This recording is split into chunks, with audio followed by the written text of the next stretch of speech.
এবার কিন্তু বিজু ঘোষ আসছে শটে, দেখে নাও সবাই, পুরনো প্লেয়ার সত্যি বিজু ঘোষ, নাইস। আর ওইদিকে বাইসাদা গোলে, মহাশক্তির বিজু ঘোষ গোলে।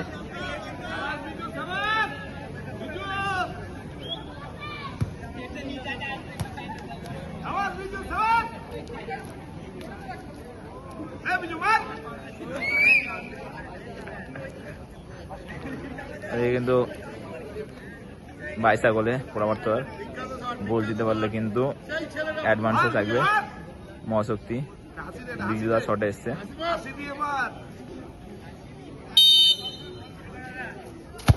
ও nice goal, nice goal, nice goal, nice goal, nice goal, nice goal বিজুদা, সত্যি অ্যাডভান্টেজে এগিয়ে গেল কিন্তু। এবার এদিকে আসবে পোড়ামারতলা, 2 নম্বর শট, দেবা আসছে।